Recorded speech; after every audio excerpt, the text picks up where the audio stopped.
Alright, so then for an armature that is more fully fleshed out, not a stick figure, has mass and volume to the armature itself. I'm going to model this with a lighter wire. You can also do this with a heavier wire. It just requires a little more time. So for the sake of going a little bit quicker. So of course, if you have your sketch of what you're planning to make, you want to look at the forms and think about how would those things look three-dimensional. So in this case, I have a cylindrical body where I want it to, oops, I got the wrong spot, that's okay. So I'm going to start by creating this is going to be like the length and like side to side of the body. And then I'm going to do tether a wire onto this. And again, this is a really, really soft wire, so. And I'm going to think about then the height of that body.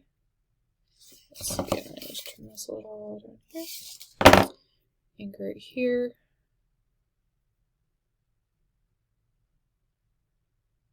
And then I think the underside is pretty flat, so I'm just going to have that go flat back across so it becomes an enclosed form.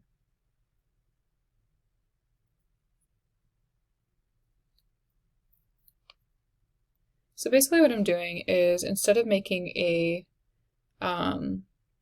stick figure, I'm starting to build up mass for this form. So I could take and do some extra lines this way as well. And I might, no, I'm not going to worry about that with this one. But the other thing I can do is, or that I will want to do, because right now if I push on this, it's going to collapse. So what I'm going to do is I'm going to wrap some wire to continue to create, to continue to flesh out that form. So you can see I'm creating this arch by adding wire to it.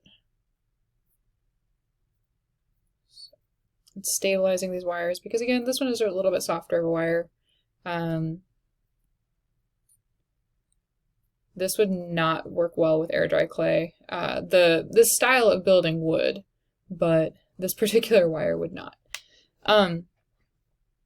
So one thing you'll want to consider with this is what are you adding to it? So this is awesome for anything that already needs to have mass. So like if you wanted to do paper mache, if you're adding yarn to it, this one's not as good for the air dry clay because there's just so much more spaces you have to cover, and it's not the most efficient way to get there. So I really encourage you for the air dry clay, to do the Stickman armature, but this works awesome for many of the other coverings that you could put on.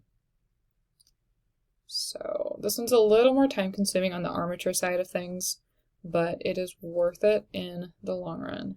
You get some really nice forms if you put in the time. So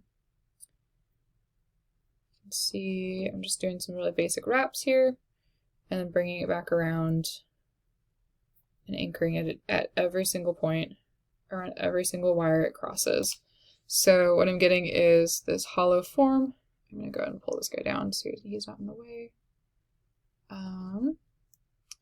But he is becoming a lot more stable. So that shape is getting defined.